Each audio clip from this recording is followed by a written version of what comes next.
ভয় বেরিয়ে যাচ্ছেন আপনারা? এই ছিল এই সাইডের রুমটাতে বিরক্ত আমরা মানে কিরকম বেঁচে গেছি ওইটাই। রাত্রে ঘুমাই নেই দাদা। হ্যাঁ, দমকল তোমার আধা ঘন্টা পরে এসেছে। আধা ঘন্টা পরে এসেছিল। হ্যাঁ, বলছি একটা বিষয় বলুন, আপনারা যখন এই ঘটনা কখন আপনারা বুঝতে পারলেন? কেউ হোটেল থেকে কেউ এসে আপনাদের ডেকেছিল নাকি না আপনারাই দেখলেন ধোঁয়া? আমরা দেখেছি। কি দেখলেন? দেখলাম ওইখানে আগুন লেগেছে, সেই জন্য আমরা আগুন দেখলেন পুরো? হ্যাঁ, পুরো আগুন লেগেছে। তারপর আমরা কোনো রকম বেঁচে বেরিয়ে গেছি। ঘরের মধ্যে আটকে ছিলেন আপনারা? ঘরের হ্যাঁ, তারপরে আমরা জিনিসপত্র নিয়ে। ফায়ার অ্যালার্ম কিছু বেজেছিল? না না, কিছুই বাজেনি। লিফট চলছিল? হ্যাঁ, লিফট চলে নেই, লিফট বন্ধ ছিল। লোহার সিঁড়িটা কোথায় আপনারা জানতেন?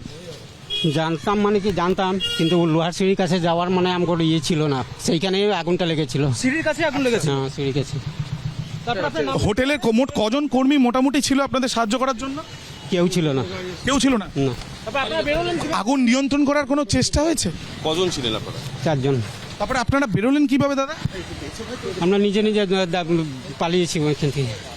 ইতিমধ্যে আমরা দেখছি যে বেশ কয়েকজন যারা ওই হোটেলেই ছিলেন তারা জিনিসপত্র নিয়ে বেরিয়ে যাচ্ছেন এবং তারা জানাচ্ছেন যে ভয়াবহ অভিজ্ঞতার কথা। তবে এবার যারা ছিলেন আসাম থেকে তারা এসছেন এবং তাদের যেটা বক্তব্য যে তারা কোনো অবস্থায় তারা কিন্তু বলছেন যে কেউ সাহায্যের জন্য এগিয়ে আসেনি,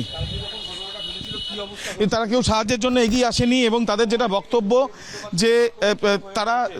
বক্তব্য যে সাহায্যের জন্য কেউ এগিয়ে আসেনি। অগ্নিনির্বাপণ ব্যবস্থাও ছিল না, লোহার একটি এক্সিট সিঁড়ি ছিল, একটি এক্সিট গেট, সেই অবধি যাওয়ার মতন পরিস্থিতিও ছিল না। আরও একবার সন্দীপ পালকে বলছি দেখানোর জন্য, একের পর এক যারা সেখানে হোটেলে ছিলেন তারা সব সেখানে তাদেরকে উদ্ধার করা হয়েছে এবং তারা নিজেরা কেউ বেরিয়ে আসছেন, কাউকে উদ্ধার করা হয়েছে, তাদেরকে এখান থেকে নিয়ে যাওয়া হচ্ছে।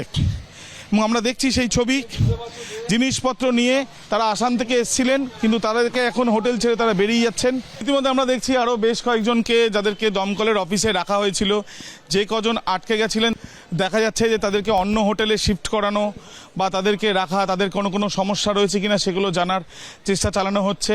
এখানে অনেকেই রয়েছেন যারা আটকে পড়েছিলেন এই ঘটনার পর, তারা প্রত্যেকেই দেখা যাচ্ছে যে তারা যথেষ্টই তাদের মুখে চোখে আতঙ্কের ছাপ এবং কোনো রকমে প্রাণ বাঁচিয়ে তারা বেরিয়েছেন, এমনটাই তাদের বক্তব্য। কোনো রকমে তারা সেখান থেকে বেরোতে পেরেছেন বা দমকলের সাহায্য নিয়ে তারা বেরিয়েছেন বা পুলিশের সাহায্য নিয়ে তারা বেরিয়েছেন। এই পরিস্থিতিতে কেন তৈরি হলো সেটা খতিয়ে দেখা হচ্ছে। একটি হোটেলে দেখা যাচ্ছে দমকলের তরফ থেকে বেশ কয়েকজন যারা এখানে ছিলেন এই হোটেলে তাদেরকে শিফটিংয়ের কাজ করানো হচ্ছে, তাদেরকে যাতে শিফট করা যায়।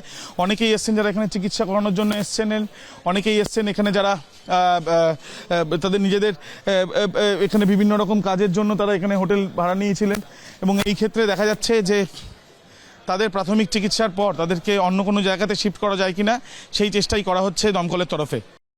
এবিপি আনন্দ, এগিয়ে থাকে, এগিয়ে রাখে।